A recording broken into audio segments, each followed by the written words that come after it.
राधे राधे भक्तों हमारे चैनल सनातन वाणी में आप सभी का हार्दिक स्वागत है। भक्तों, श्री चैतन्य चरितावली में आज हम श्रवण करेंगे नदिया में प्रत्यागमन की कथा।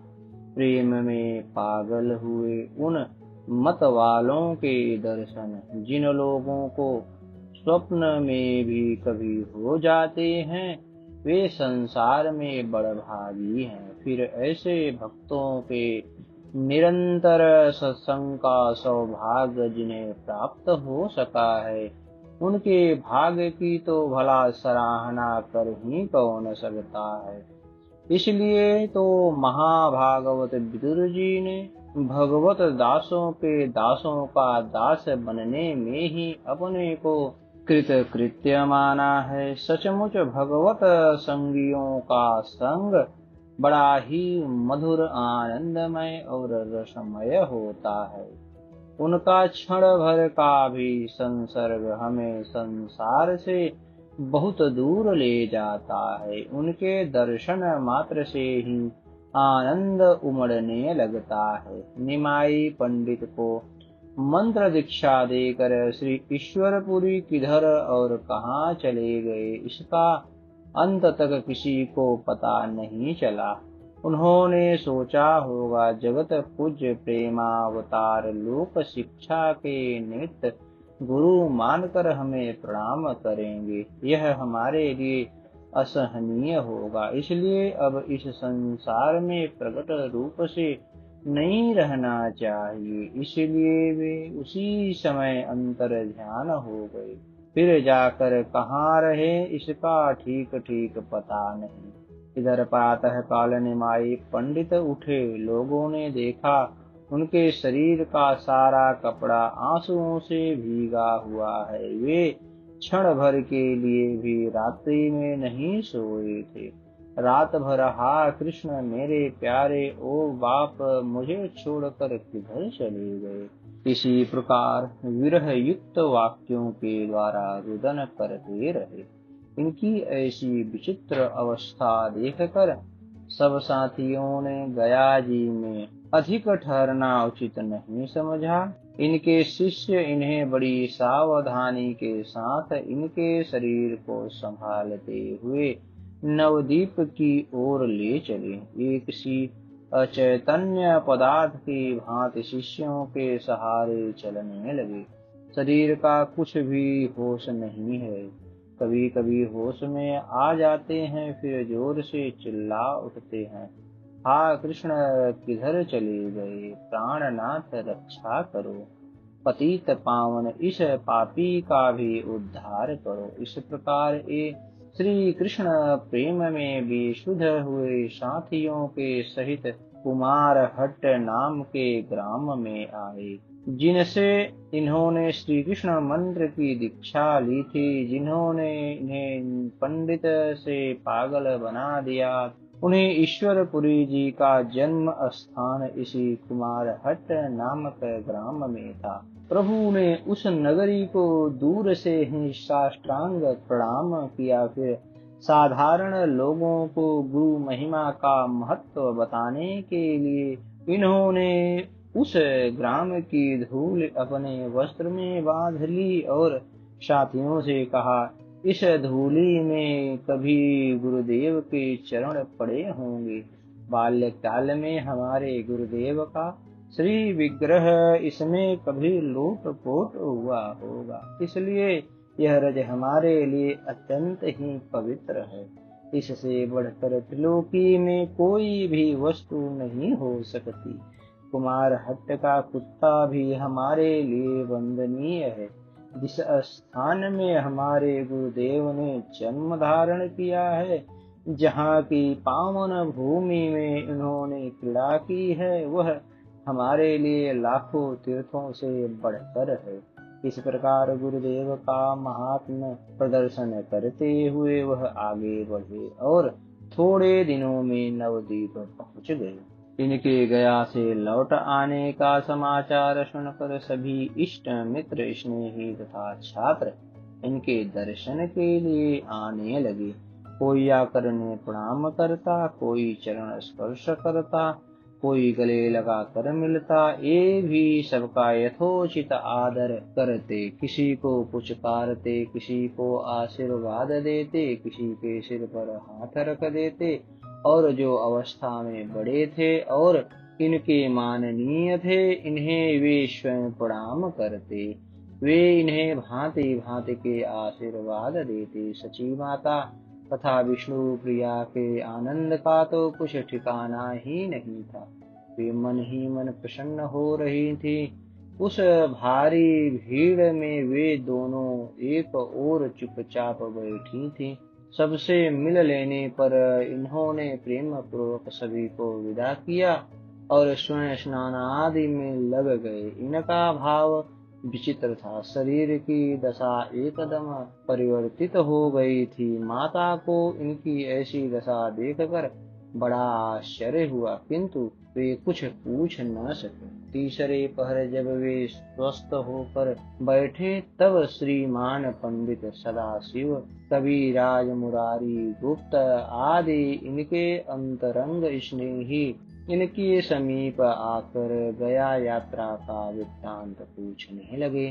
सबकी जिज्ञासा देखकर इन्होंने कहना प्रारंभ किया। पुरी की यात्रा का क्या वर्णन करूं, मैं तो पागल हो गया। जिस समय पाद पद्मों का महात्म्य मेरे कानों में पड़ा, जब मैंने सुना कि प्रभु के पाद पद्म सभी प्रकार के प्राणियों को पावन और प्रेममय बनाने वाले हैं, पापी से पापी प्राणी भी इस पाद पद्मों का सहारा पाकर अपार संसार सागर से सहज में ही तर जाता है। जिन पाद पद्मों के प्रक्षालित पय से त्रिलोकी पावनी भगवती भगीरथी निकलती हैं, उन पाद पद्मों के दर्शन करने से किसे परम शक्ति न मिल सकेगी। इतना सुनते ही मैं बेहोश हो गया। प्रभु अंतिम शब्द को ठीक ठीक कह भी न पाए थे कि वे बीच में ही बेहोश होकर गिर पड़े। लोगों को इनकी ऐसी दशा देखकर महान आश्चर्य हुआ। सभी भौचक्के से एक दूसरे की ओर देखने लगे। 3 महीने पहले उन्होंने जिस निमाई को देखा था, आज उसे इस प्रकार प्रेम में विहर देखकर उनके आश्चर्य का ठिकाना नहीं रहा। निमाई लंबी लंबी सांसें ले रहे थे। उनकी आंखों से निरंतर अश्रु निकल रहे थे। शरीर पसीने से लथपथ हो रहा था। थोड़ी देर में वे हा कृष्ण, हा प्राणनाथ प्यारे, ओ मेरे प्यारे, मुझे छोड़कर कहाँ चले गए। यह कहते कहते बहुत जोरों के साथ रुदन करने लगे। सभी ने शांत कराने की चेष्टा की, परंतु परिणाम कुछ भी नहीं हुआ। इन्होंने रुधे हुए कंठ से कहा, आज हमारी प्रकृति स्वस्थ नहीं है। कल हम स्वयं शुक्लांबर ब्रह्मचारी के निवास स्थान पर आकर अपनी यात्रा का समाचार सुनाएंगे। इतना सुनकर इनके सभी साथी अपने अपने स्थान के लिए चले गए। अब तो इनके इस अद्भुत नूतन भाव की नवद्वीप में स्थान स्थान पर चर्चा होने लगी। हंसते हंसते श्रीमान पंडित ने श्रीवास आदि भक्तों से कहा, आज हम आप लोगों को बड़ी ही प्रसन्नता की बात सुनाना चाहते हैं। आप लोग सभी सुनकर परम आश्चर्य करेंगे। गया में जाकर निमाई पंडित की तो काया पलट ही हो गई। वे श्री कृष्ण प्रेम में विह्वल होकर कभी रोते हैं, कभी गाते हैं, कभी हंसते हैं और कभी कभी जोरों से नृत्य करने लगते हैं। उनके जीवन में महान परिवर्तन हो गया है। आज तक किसी को स्वप्न में भी ऐसी आशा नहीं थी कि उनका जीवन इस प्रकार एक साथ ही इतना पलटा खा जाएगा। परम प्रसन्नता प्रकट करते हुए श्रीवास पंडित ने कहा, सचमुच ऐसी बात है? तब तो फिर वैष्णवों के भाग्य ही खुल गए। वैष्णवों का एक प्रधान आश्रय हो गया। निमाई पंडित के वैष्णव हो जाने पर भक्ति फिर से सनाथ हो गई। आप हंसी तो नहीं कर रहे हैं, क्या यथार्थ में ऐसी बात है? जोर देकर श्रीमान पंडित ने कहा, मैं शपथ पूर्वक कहता हूँ, हंसी का क्या काम, आप स्वयं जाकर देख आइए। वे तो बालकों की भांति फूट फूट कर रुदन कर रहे हैं। कल सदाशिव मुरारी आदि सभी लोगों को शुक्लांबर ब्रह्मचारी के स्थान पर बुलाया है, वहां अपनी यात्रा का समस्त वृत्तांत सुनाएंगे। इस बात को सुनकर श्रीवास आदि सभी भक्तों को परम संतोष हुआ, किंतु गदाधर पंडित को अब भी कुछ संदेह ही बना रहा। उन्होंने निश्चय किया कि ब्रह्मचारी के घर में छिपकर सब बातें सुनूंगा, देखें उन्हें यथार्थ में श्री कृष्ण प्रेम उत्पन्न हुआ है या नहीं। यह सोचकर वे दूसरे दिन नियत समय के पूर्व ही शुक्लांबर ब्रह्मचारी के घर में जा छिपे। नियत समय पर सदाशिव पंडित, मुरारी गुप्त, नीलांबर चक्रवर्ती तथा श्रीमाल पंडित आदि सभी मुख्य मुख्य गण्यमान भद्र पुरुष प्रभु की यात्रा का समाचार सुनने शुक्लांबर ब्रह्मचारी के स्थान पर गंगा तीर आ पहुँचे। थोड़ी देर में प्रभु भी आ पहुँचे। आते ही इन्होंने वही राग अलापना आरंभ कर दिया। कहने लगे, भैया मुझे श्री कृष्ण से मिला दो, मेरा प्यारा कृष्ण कहाँ चला गया? हाय रे मेरा दुर्भाग्य, मेरा श्री कृष्ण मुझसे बिछड़ गया, मुझे विलखता ही छोड़ गया। इतना कहते कहते ये मूर्छित होकर गिर पड़े। इनकी ऐसी दशा देखकर भीतर घर में छिपे हुए गदाधर भी प्रेम में विह्वल होकर मूर्छा आने के कारण पृथ्वी पर गिर पड़े और जोर से रुदन करने लगे। कुछ काल के अनंतर प्रभु की मूर्छा भंग हुई। वे कुछ काल के लिए प्रतिष्ठित हुए, किंतु फिर भारी वेदना उठने के कारण जोरों से चित्कार मारकर रुदन करने लगे। इनके रुदन को देखकर वहां जितने भी मनुष्य बैठे थे सभी फूट फूट कर रोने लगे। सबके रुदन से आकाश गूंजने लगा। क्रंदन की ध्वनि से आकाश मंडल भर गया। बहुत से दर्शनार्थी आ आकर खड़े हो गए। उनकी आंखों से भी अश्रु बहने लगे।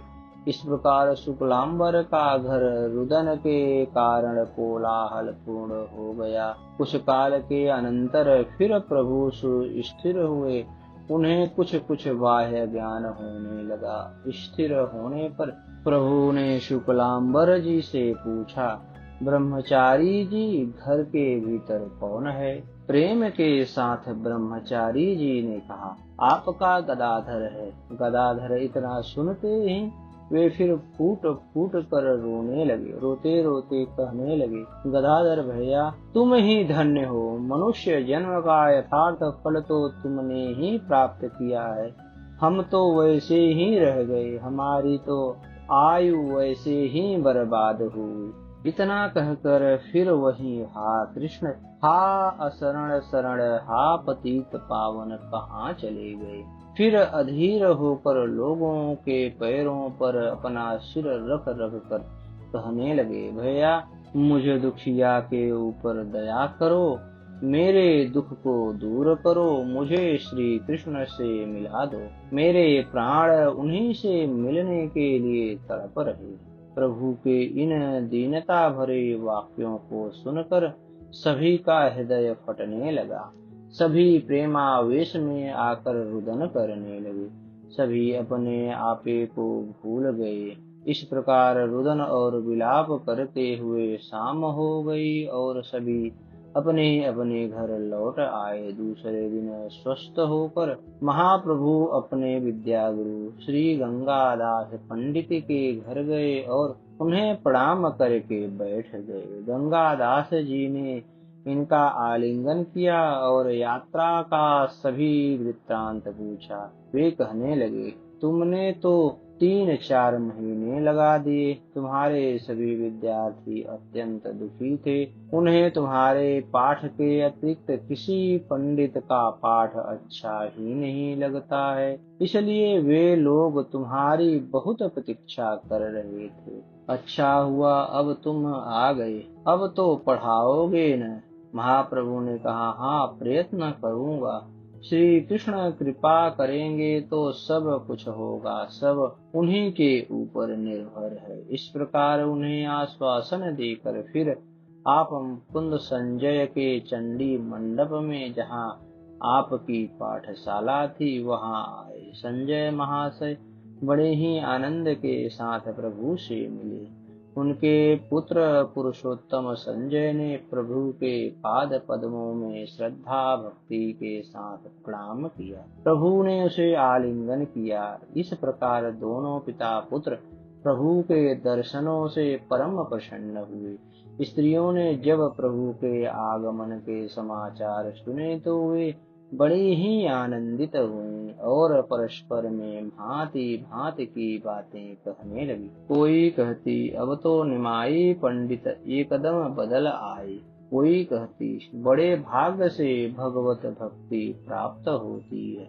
यह सौभाग्य की बात है कि निमाई जैसे पंडित परम भागवत वैष्णव बन गए। इस प्रकार सभी अपनी अपनी बुद्धि के अनुरूप भांति भांति की बातें कहने लगे। सबसे मिलजुल कर निमाई घर लौट आए।